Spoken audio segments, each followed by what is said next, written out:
you guys as fed up as I am with a constant outrage that seems to be prevalent in the media these days when it comes to the state of our nation? The conservative media like Breitbart and Fox News looks for every opportunity to link Democrats with outrageous left-wing ideas that often are exaggerated in their consequence and intensity. Defund the police, open borders, the cancel culture, on and on. The progressive liberal media, like MSNBC, wastes no time in calling out the Republicans and Trump for their wacko right wing positions on such issues as the environment, drill, baby, drill, the January 6th insurrection, Trump's defeat, immigration, and more. All of this contributes to the toxic polarization that we all experience nearly every day.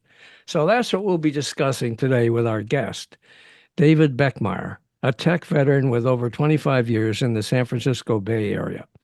He was a pivotal figure in the democratization of the internet as founding CTO of Earthlink. With a history of founding, leading, and investing in tech startups, he now dedicates time to science communication, hosting the Outrage Overload podcast. The show explores the pervasive impact of outrage in society and politics with leading experts. Hey, David, welcome to the Lean to the Left podcast. Bob, thanks for having me here so much. It's my pleasure to be here. I hope we're going to have fun. I think we will.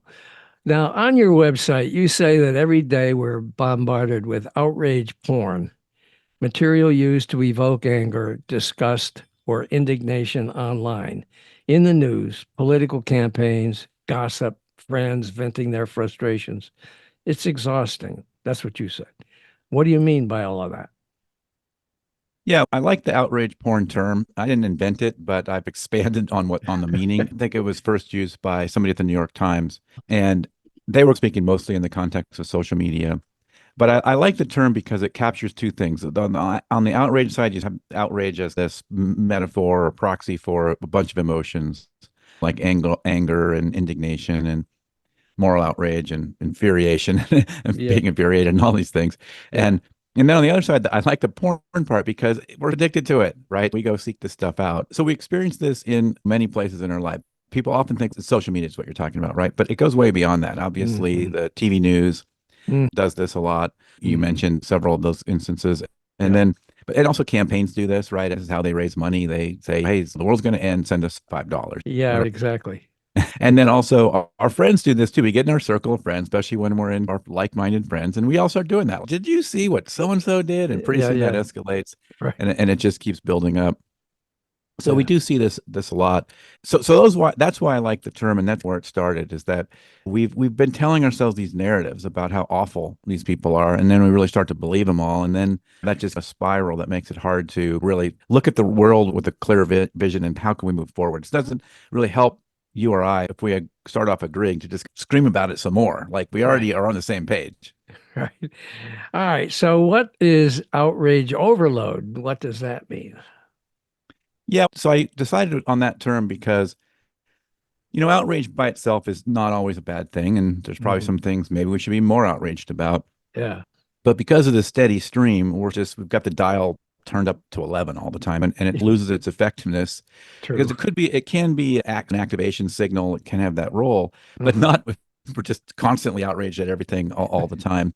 And we're just stressed out because of that. We can't sleep. We've got all this anxiety. So that's where the overload part comes in. It's funny that you got it right, because a lot of people, for some reason, they think the website and everything is Outrage Overlord, or that's what the show is, Outrage Overlord. It's okay, sure, I'll be the Outrage Overlord, but that's not what it is. It's Outrage Overload. You can have a T-shirt that says Outrage Overlord. Exactly. With some kind of a cool image. That'd be cool. Why don't you do it? Okay. So how can progressives effectively cope with and counteract the outrage media and that fuels toxic polarization? How can they do that?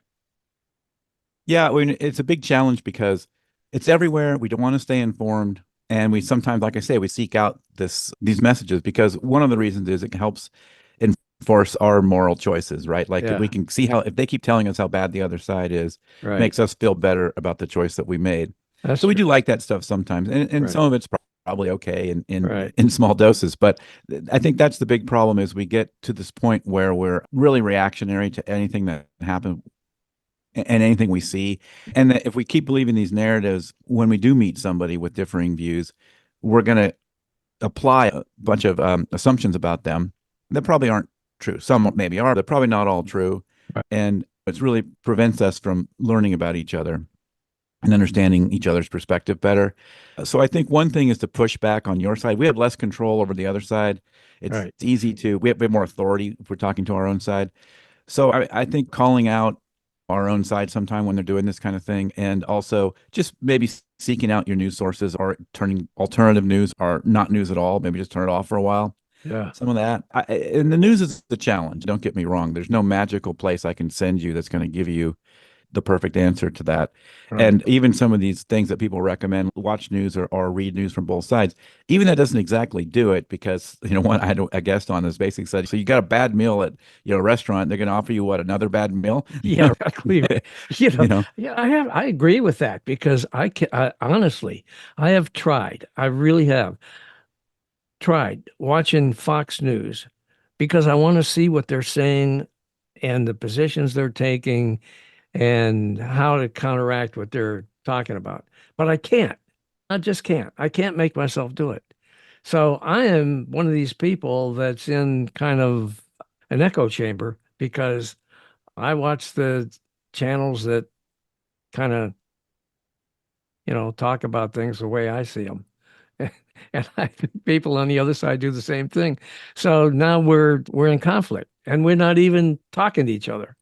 Yeah. yeah. And we don't get exposed to these conversations that much because it's a lot Yeah. easier. I think COVID and Yeah. lockdowns made this even easier, right? You can really Right. stay in your bubble even easier. Right. And I think we don't have the skills. We aren't used to doing these conversations. And my show has people from both the left and the right. Uh-huh. And but so some people have self-selected to they want to look into this kind of a thing a little bit. They've self-selected in to listen to the podcast, but it's still hard, right? It's hard to have it takes energy to go have these dialogues. Right. It takes energy to get involved. Right. And like you say, even find them. Like where can you Yeah. find like Right. a sane place? But Right. I want to say there are a lot of those kind of organizations out there that are modeling this behavior. Even if you don't maybe want to participate yet, you can at least maybe participate just by being an observer. Things like Hmm. Braver Angels, things like Living Room Conversations. I'm involved. I'm a moderator for an organization called Crossing Party Lines. And they hold these conversations where it's about people able to present their views and just regular people from the street. So you're not necessarily talking like a professional PR person or a politician or something like that. Just Right. regular people and their views. Right. And these conversations, the reason we have a moderator is just to keep within the rules. It's not about Hmm. rejecting, you can't have that idea or whatever. Right. It's just about, staying respectful and things like that. Right. And so those are good ways, but that's a big commitment. So you do a 2 hour Sure. conversation on a Zoom. Hmm. You don't necessarily have to say anything, but you might want to once you're in the middle of one of these conversations. Yeah. But that's a good way to get a good sense of how real people look at things and think about things, Yeah. and maybe take away some of that. Oh, the people that think that aren't necessarily really terrible. Oh, they have kids and dogs, and they're worried about a lot of the same things I'm worried about, Yeah. and that can really help temper some of that, and maybe make it a little bit easier to not just sink into that the world is coming to an end. I can just see it. Yeah. The other night, I was at a local pizza joint, and this elderly guy sat behind me at a table behind me, and he was wearing a Trump MAGA hat. And although he smiled and said hello to my wife, I was pissed. Why was I pissed? I was pissed because his hat told me all I needed to know about, from my opinion, about his values. I felt like saying something to him. But then I realized that I was wearing my T-shirt promoting my book, Hijacked Nation, Donald Trump's Attack on America's Greatness. So I kept my mouth shut. I just think that was probably the wiser move. That's an example of what outrage media has done to us. It's split us apart regardless. Is that true? For sure. Yeah. Yeah, I think it has played a role. I don't think Yeah. it's single-handedly done it, but it's definitely played a role. Sure. Yeah. And like what you were talking about there, I think creates another situation too. That was probably not the right time to have that conversation anyway. You don't really know that person. You don't know where they're coming from. Exactly. Exactly. And so that may not Right. be coming into it with good faith. Right. And so that's one thing about these sort of organized conversations. At least Mm. everybody's there. At least they know what the rules were and they're Right. coming there in good Right. faith. Yeah. But yeah, it can be a challenge to just randomly have a conversation in the grocery store anymore. The other thing that I thought about as this was playing out in my head was, hey, this guy's a grandfather. I heard him talking about his grandkid. He's a grandfather. I'm a grandfather. Why am I pissed at him? So he's different politically. Who cares? We need to think through things like that, don't you think? Yeah, I think there is a challenge here because nobody's asking us to give up your values or things like that. You can Right. still accept that person as a human being and still find Sure. the Right. place they came to is abhorrent in Yeah. some ways. I'm really like, Yeah. wow, I can't believe you got there. And there's still this small percentage of people that are probably too far on the extreme for either side to deal with. But True. that's still the exception. And I think that's a problem of the outrage media idea is that Hmm. even if they are that exception, they're presented as though that's the norm. That's the Yeah. even people that are very well aligned with their party is actually rare. They might be more tribally aligned, but Yeah. when you talk issue to issue, often there's less alignment than people think that there is.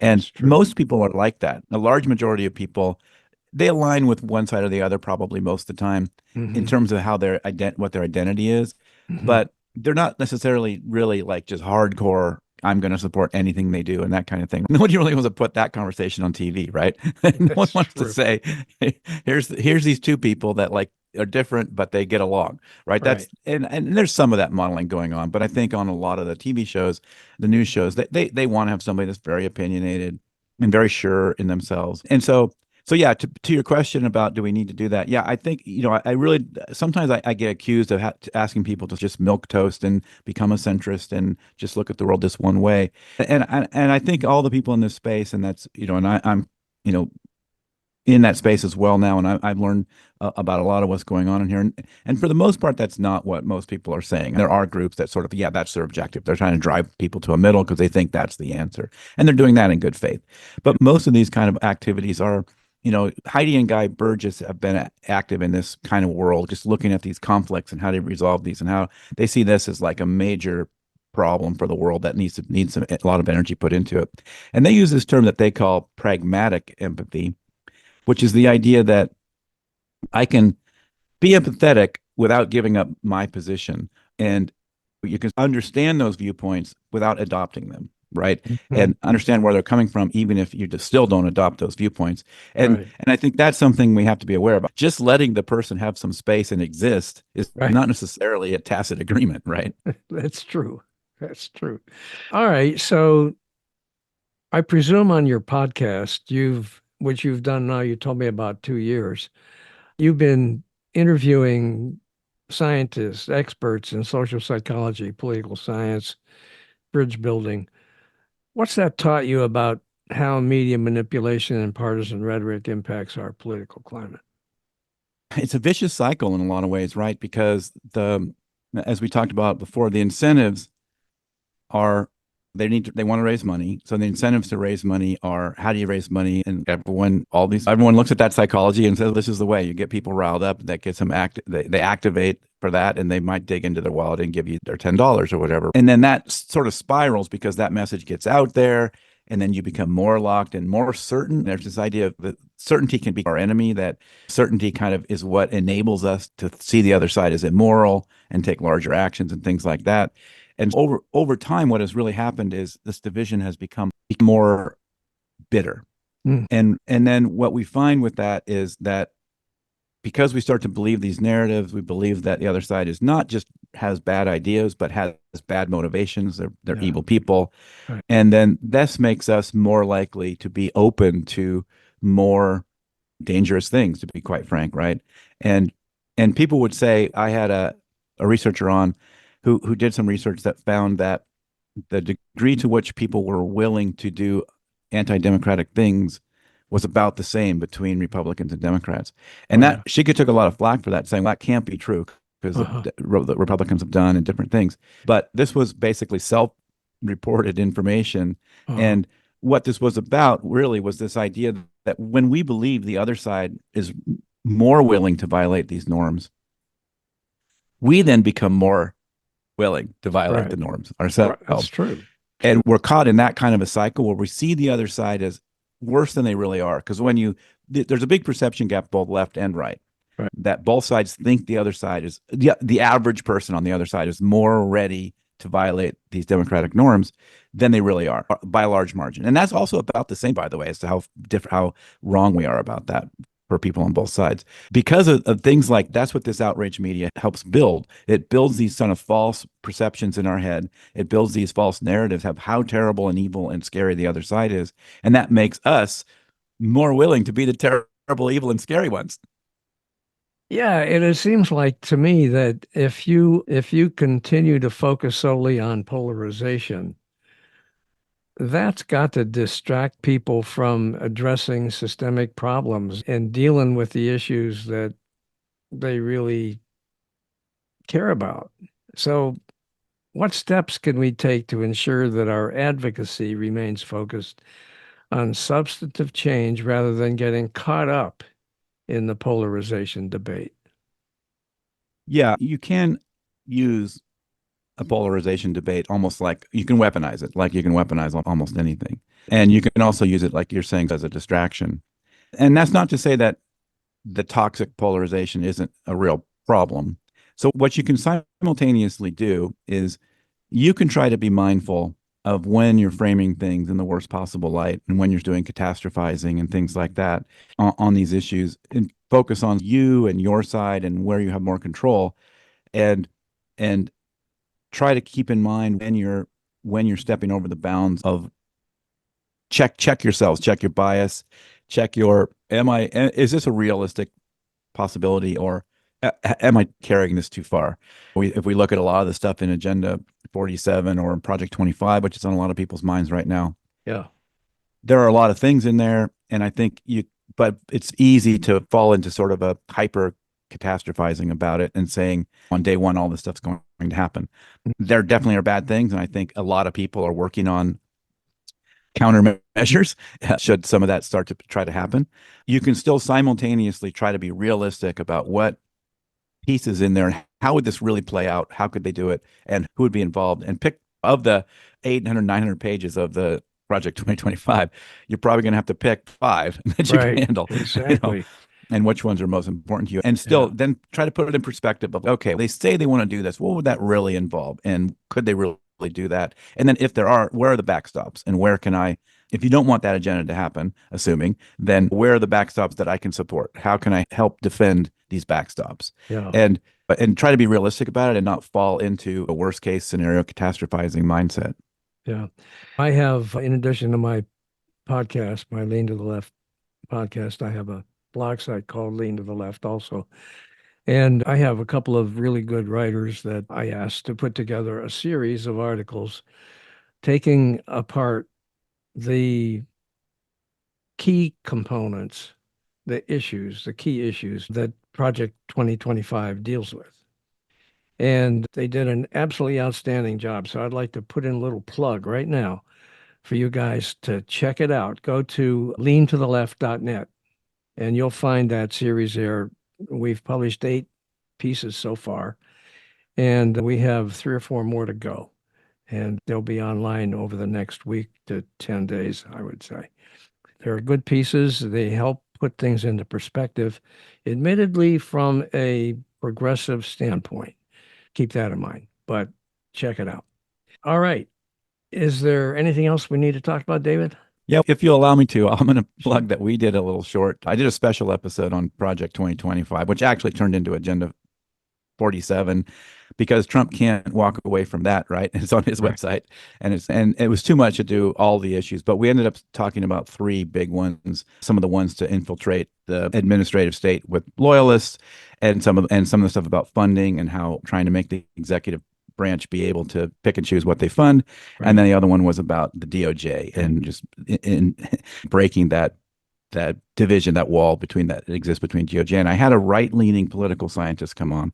So that might be interesting for your listeners, just to hear his perspective on how realistic these things are that they could happen or not happen, and how scared we should be, and maybe temper some of that again from what a right-leaning person believes. And he's educated; he's a political scientist. He's not just a random person, and he's not a Trumper, by the way. But he's not in favor of Trump. But he's also much more sanguine about Right. some of this than I am. And I Yeah. don't know if I think that's a reasonable thing to think about. Maybe that would be an interesting contrast with what you on what's on your website. Just like, and it's a like I said, we only really look at three things because it's so much in there, right? It turns out that the three things you looked at, we didn't really cover that much. We covered a bunch of other stuff.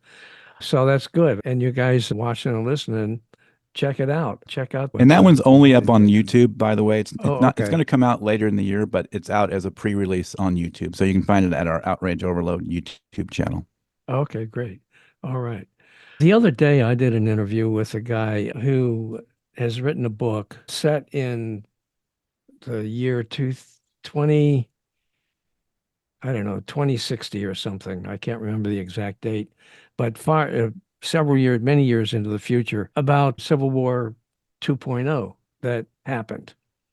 He wrote it from the standpoint of the liberals taking over the government and doing away with the Constitution and the stars and stripes and coming up with new stuff and turning everything into a communist state.